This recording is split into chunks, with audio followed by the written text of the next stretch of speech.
Hello, you are listening to the Secular Buddhism Podcast, and this is episode number 25. I am your host, Noah Rochetta, and today I'm answering the question, is Buddhism a religion?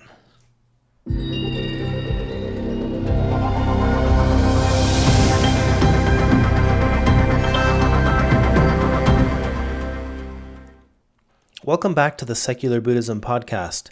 This is a weekly podcast that focuses on Buddhist concepts, topics, and teachings presented for a secular-minded audience. The Dalai Lama has said, do not try to use what you learn from Buddhism to be a Buddhist. Use it to be a better whatever you already are. So please keep that in mind as you listen to this episode. And if you enjoy the podcast, please share it with others, write a review, or give it a rating in iTunes. And if you're in a position to be able to help, I would encourage you to make a one-time donation or become a monthly contributor to the podcast by visiting secularbuddhism.com. Now let's jump into this week's topic. So as many of you may know, I go around and I teach workshops on how to develop more mindfulness or an introduction to Buddhism or anything along those lines. And a question that I get quite regularly about Buddhism is Buddhism a religion? And because I'm asked this question so often, I thought I would dedicate a podcast episode to answering this question, at least from my perspective. And this can be a tricky question because in the Western mindset, we typically ask questions and we expect either a true or false question or a yes or no answer or a specific answer that suits that answers the question for everyone. And with most things in life, especially pertaining to a spiritual path or I guess religion in general, I think that's part of our mistake is that we're expecting things to be very clear, black or white, yes or no, right or wrong. And we do that even in the question of Buddhism. Is Buddhism a religion? And we're expecting the answer to be either yes or no, and then a reason behind that. And I think it's very fitting for the answer to this specific question to be the answer is yes and no. And it's yes, and it's no, and it's yes and no, and it's neither yes or no. So how's that for a Buddhist answer to the question, is Buddhism a religion? And here's my thinking behind this answer for me specifically. Because of course it's a religion. It's a religion that's practiced by over 300 million people in the world who consider themselves to be Buddhists, and they practice Buddhism as a religion. There are also, I don't know the numbers, but there are also a lot of people who would say Buddhism is not a religion, and I think this is more prevalent in the West for Western mindset. We tend to see it more like a psychology. The definition of psychology is a study of the mind and its functions, particularly those affecting behavior given in a specific context. So Buddhism fits in very well, very nicely with the definition of psychology. Now, the definition of religion, it depends on who's defining it. There are so many definitions. Every dictionary I've checked has a slightly different definition for what religion is. But let's just look at a couple of these and see how Buddhism would apply. So one definition is the belief in and worship of a superhuman controlling power, especially a personal god or gods. Well, this one could be problematic in Buddhism because Buddhism is a non-theistic tradition. So there isn't a deity that's kind of at the head of everything, controlling it like we would typically think in the West or in the Judeo-Christian mindset.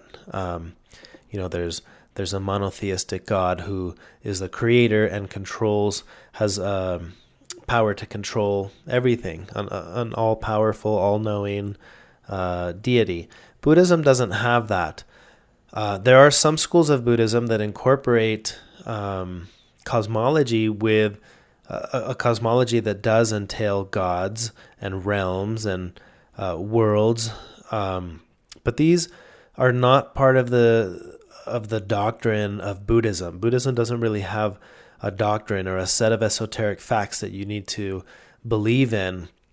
In fact, it's the opposite. It's kind of saying let's study the way that you see and understand the world, because when you take a look at the way that you see things, the way that you see things changes. So it's by studying the mind. So rather than having something to believe in, it's saying the things that you believe in affect how you see the world. So if you're comparing the two, just off of those two definitions, Buddhism is much more of a psychology than it is a religion. Now, if you look at the definition of religion as a particular system of faith or worship, then you could start to say, well, Buddhism could fit in that, because if you take a Buddhist rituals like meditation, or in some schools of Buddhism where they have chanting or reciting a mantra or lighting incense, practices like that, it starts to look more like a system of faith and worship. So it starts to look more like a religion. Now, I think part of the problem is that we typically observe Buddhist practices or rituals from a Western mindset. And you see someone lighting an incense and you're thinking, oh, he or she must be worshiping the Buddha or something along those lines. So we associate the ritual practices with what we understand as religious behavior, and that kind of makes it seem more like a religion. But again, I think from the Eastern mindset, it's very different, and it's hard for us to know the Eastern mindset because we're not Eastern. We don't have an Eastern mindset. We grew up with a Western mindset that's much more conditioned on the Judeo-Christian understanding of religion. Now, another definition of Buddhism would be a set of beliefs concerning the cause, nature, and the purpose of the universe, especially when considered as the creation of a superhuman agency or agencies, involving devotional and ritual observances, and often containing a moral code governing the conduct of human affairs. Well, you can start to pick out parts of this definition where you might say, well, Buddhism kind of works there, and there are others where it doesn't. The purpose of the universe, I think in Western thinking, I've mentioned this before, but we tend to think if something exists, there must be a reason for it. Because if there wasn't a reason, then it shouldn't exist. And in Eastern thinking, it doesn't work that way. There doesn't need to be a reason for something. And with the Buddhist mindset, it's not about the reason, it's about the cause. Buddhism teaches that all natural phenomenon have causes and conditions. So that means everything that is has a reason, has a cause for that thing to be. So from the Buddhist mindset, we're looking for the causes and conditions of things. And this applies to everything, whether that be a tree. The tree is there because the seed came from another tree. Or internal things like I'm experiencing anger. Well, there are causes and conditions for that. And you can look and explore and find the causes and conditions for all things. And I think this mimics a little bit more of the scientific approach to life, where science is always looking for the causes of things. And Buddhism does the same in this sense. So it can be another one of those topics where it's like, well, in some ways it's more like a science than it is like a religion, or more of a psychology than it is religion. So it gets kind of tricky, and that's why I think the most appropriate answer to that question is yes and no. It is a religion and it's not a religion, depending on who you're asking and how they practice it. Now, for me specifically, I practice Buddhism as a psychological or as a philosophical way of life. And the advantage of this approach is you can fuse it with religious ideas. I know people who practice Buddhism and practice meditation and mindfulness, and they are Christian, or they have Christian beliefs. So certain aspects of their life, they find meaning through their religious system, and then other aspects, their contemplative practice comes from an Eastern tradition like Buddhism. So it can be a combination as well. I like to think of Buddhism, like I've mentioned before, as a philosophical way of life. And here's the main reason why. For me, if you ask me personally, I tend to think Buddhism is much less of a religion than it is a psychological practice or a philosophical practice. Because if you break down the core teachings of what the Buddha taught, you find that it mimics more of a medical diagnosis than it does any kind of a religious or esoteric set of facts. So typically a religion presents an answer to the question, what is the meaning of all of this? And then you are presented with some kind of a story, whether that be the story of the creation or the story of what happens after you die. There's some kind of a story that you can believe in, and you can choose based on your own observation, whether that be through reading a set of scriptures of that religion or just taking it and analyzing it and deciding this resonates with me. And then it's up to you to decide to believe it. Now, your belief in that story, it can evolve over time, but for you to be a Christian, you have to believe the story that, first of all, you need to be saved. So you'd have to believe, oh, I'm not saved. Okay, then I need to be saved. And then the parts of the story start to make sense. This is why I need someone to come save me from my sins. And then involved with that whole story is if you do that and you are saved from your sins, then when you die, you don't have to go to to hell. You get to go to a place called heaven. And so all of it starts to fit in, but it's all contingent on your belief in that set of the esoteric facts, the esoteric stories that are presented as facts, and you have to believe those. Now, it gets problematic if you don't believe some of those things. It can become problematic because the whole system starts to fall apart.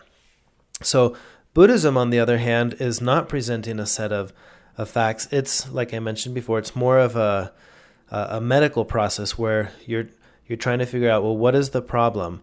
Well, the problem is this. It's a solvable problem. Here's what you have to do about it. And then once it's done and you're treated, it's all over. Just like going to a doctor, the doctor is going to diagnose a problem. He's going to identify the underlying causes or conditions. The doctor is going to determine the prognosis and then issue a prescription, and you're done. And then you leave, and presumably you don't have to come back because you treated the problem. And this to me is, and I don't want to be down on any religions, because I think religion can be a beautiful thing when practiced the right way. But I think to me that's the biggest difference here, is that Buddhism will come and say, here's what you need, and once you figure that out, you're done. You don't need Buddhism anymore in your life. And a religion won't do that. It tends to say the more you believe this, then the more attached you become to it. In fact, your whole hope of what to expect in the future, particularly in the afterlife, hinges whether or not you believe the story that you've been told. So because Buddhism doesn't have that component to it, it's anchored in the present moment. It's not anchored in the reward or punishment that you're going to experience after this life. I think it makes it, if it is a religion, it's very different than the Judeo-Christian type religions or Islam. So I think that's one of the big differences. So let's look at that real quick. The Buddhist approach to the problem, the situation at hand. I talked about if you're sick, you're going to go to the doctor, and you want the doctor to treat the condition that you have. So on the spiritual note, this is kind of what happens with Buddhism. So the problem that's diagnosed is that in life there is suffering. In life, difficulties arise. It's not personal. It's a universal thing. Everybody experiences it. So this is kind of what, imagine you're going to see Dr. Buddha. This is essentially what you're going to be told. And you go to the doctor with this problem saying, I'm not happy. Something's wrong in life. Life isn't the way that I want it to be, and I'm suffering because of that. So the very first problem, or the very first thing the doctor's going to say is that I need to diagnose the problem, and the problem is this. In life, there is suffering. That's the first noble truth in Buddhism. Now, the second part of the medical prognosis or diagnosis is this. We need to identify the underlying causes. And what the Buddha teaches here is that attachment or clinging is the cause of suffering. It's wanting life to be other than it is. And because I want it to be other than it is, I'm going to experience suffering. That's the definition of suffering in Buddhism, is wanting life to be other than it is. And if you look at this, in all honesty, anytime you're experiencing suffering in your life, you'll find that it can be rooted in wanting it to be other than it is. And this is a powerful thing. I mean, and this goes from the big things to finding out or losing a loved one. The reason that's so painful is because you don't want to lose a loved one. You want them to still be there. All the way down to what could be smaller, more mundane things, like I'm stuck at the red light. Well, why is that a problem? It's only a problem because I don't want to be stuck at the red light. I always think about this. If you were driving somewhere, you just lost your job and you have an interview for a new job, and you're trying to get there early, and on the way there you get a flat tire, well, that's a problem. And the only reason it's a problem is because you don't want the flat tire. You don't want to risk being late to your interview. So wanting life to be other than it is that form of suffering. But the problem isn't the flat tire. That really has nothing to do with it, because all you have to do is change the circumstances and the event doesn't matter. Imagine that you've been accused of something you didn't do, and now you're going to jail for it because they don't have the evidence to prove your innocence, and you're resisting. You do not want to go to jail, and on your way there, the bus gets a flat tire. Well, now you're going to think, I hope it takes them forever to fix this flat tire, because you don't want to go to jail. And the event is the same. A tire went flat and it has to be fixed. And, so suffering comes from wanting life to be other than it is. And look at that in your own life. Anytime you're experiencing suffering, and figure out, what is it that I want to be different than it is? And you'll find that's the root of your suffering. So then the doctor needs to determine the prognosis. And the prognosis is that, hey, this is a treatable condition. We can treat the cause of suffering. Now, here's the catch. We cannot eliminate suffering, because remember, the diagnosis of the problem, or the first noble truth, is this: in life there is suffering, and it's universal. So the fact that you want to get rid of suffering is only going to create more suffering, because now you're suffering. You want life to be other than it is. And the way that it is that in life there is suffering. So what part of this is the treatable condition? That we can treat the cause of suffering, the attachment or the clinging. Remember, the cause, identifying the underlying causes, what the Buddha taught is that it's attachment or clinging that's causing the suffering. So that part is the treatable condition, and we treat that with non-attachment. So the prescription is that there needs to be a change in perspective. This sense of non-attachment comes through obtaining wisdom. And we do that in Buddhism. This is the fourth noble truth. This is the Eightfold Path. So there are 8 areas in your life that you focus on, that you're shifting your perspective and gaining wisdom, and that's helping to eliminate the non-attachment. And, just discussing non-attachment by itself is its own, it could be its own podcast with hundreds of episodes on non-attachment. So I won't even attempt to explain non-attachment here, but the key is non-attachment. And I think that can be tricky for people to get, because one of the misconceptions is, well, if I'm going to be non-attached, then that means I'm numb and I don't have any feelings, and just I have to be okay with whatever is. And that's not what non-attachment is. And the other thing that's dangerous about non-attachment is when you decide, okay, I'm done playing this game. I don't want to be attached anymore. Well, then you run the risk of becoming attached to non-attachment, and then you're back in the same spiral. So, the definition of suffering is wanting life to be other than it is, and you look at it and you say, okay, then I don't want to experience attachment anymore. I don't want to have any kind of craving. Well, now you're wanting life to be other than it is, because in life you're going to crave things. So it gets tricky, and that's essentially the entire situation at hand that Buddhism is trying to get at. It's the idea that the key is non-attachment, and it's not just that easy. It's not dropping everything. And at the same time it's letting go. But if you want to learn all about that whole process, then you study Buddhism. That's what Buddhism will teach you, is that entire process summed up in these four things. We're going to diagnose the problem. In life there is suffering. We're going to identify the underlying causes. The causes of suffering are attachment and clinging, wanting life to be other than it is. We're going to determine the prognosis, which is that this is a treatable condition. We can treat the causes of suffering, but we cannot eliminate suffering. And the key to that is non-attachment. That's the prescription. A change in perspective, wisdom, non-attachment, having a flexible attitude to adjust with life as it unfolds, and that's it. And that's where it starts. So it's very much like the process of going to visit a doctor. Now the key, this is where I think it becomes very different from religion. If you take the prescription and you solve the problem, then you're done. You don't need Buddhism anymore. And the Buddha taught this in his parable of the raft. He asks the monks, if somebody's trying to cross the river and they build a raft, they spend a considerable amount of time and effort to do that. They get on the raft. Eventually they cross. Now that they're on this side, is it appropriate for this person to continue the journey with the raft, or do they leave it behind? And the monks deliberate and they decide it's wise to leave it behind because you don't need it anymore. And he tells them specifically, this is how you are to view the teachings of the Dharma, so the teachings of Buddhism. And this is why my personal approach to Buddhism is to view it as a set of tools to develop mindfulness to solve the problem. The problem is that in life there's suffering.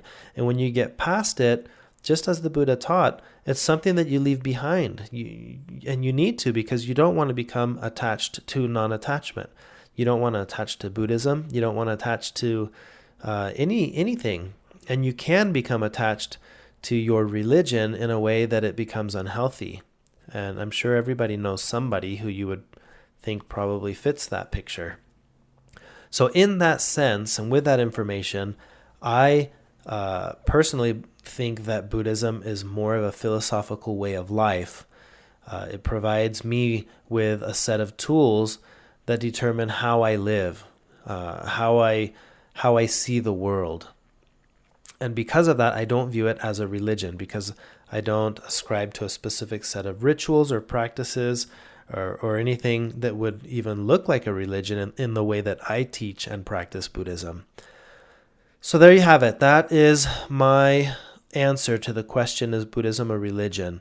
And I would say yes, it is, and no, it's not, and yes and no, it is, and it's neither yes or no. And that, my friends, is Buddhism for you. It's a very paradoxical approach to the situation at hand, which is that in life there is suffering. And you can practice it as a religion. You can adopt this as your religious practice. And at the same time, you don't have to. And you can take these as tools and study the nature of the mind and how and why we think the way that we think.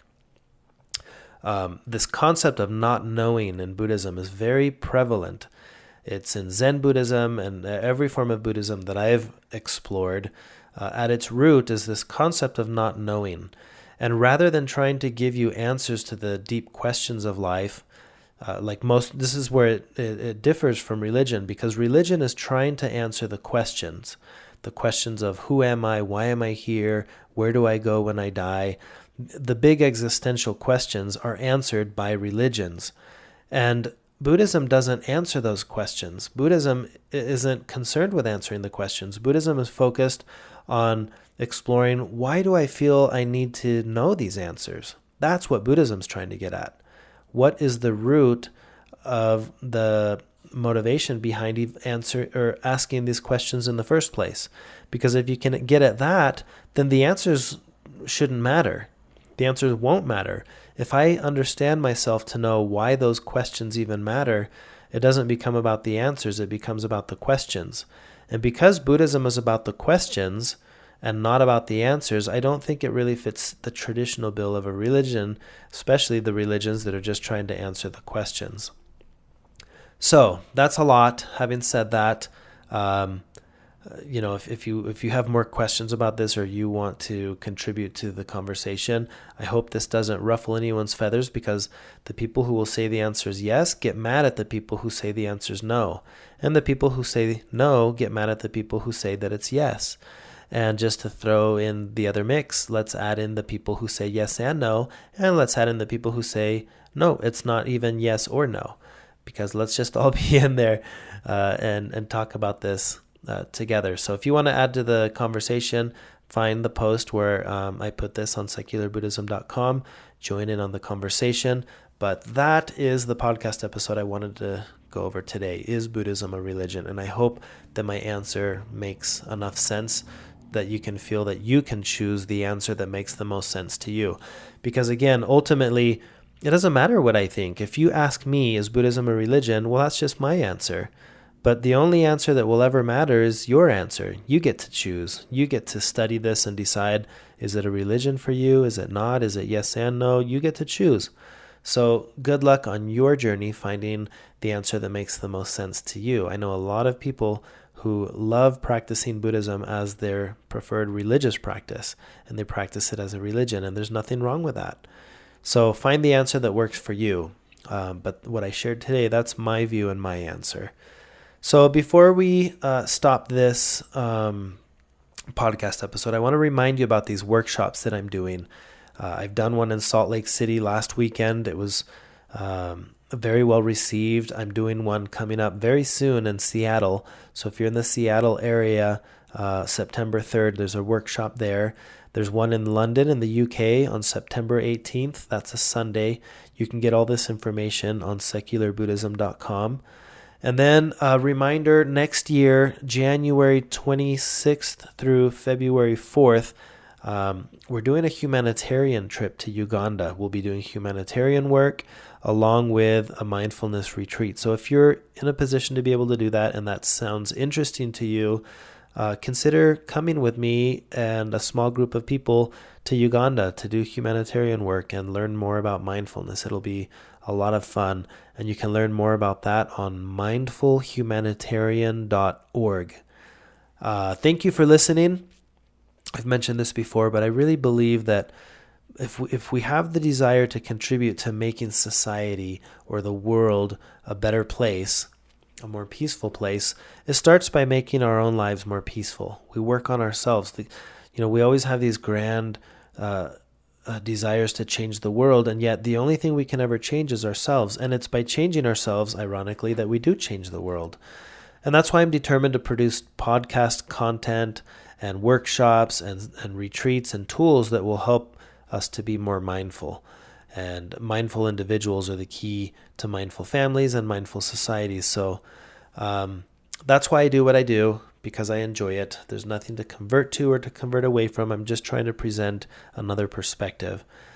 And if you are in a position to be able to contribute, your generous donations allow me to continue producing weekly content for the Secular Buddhism podcast, along with the workshops, content for the workshops and retreats and seminars.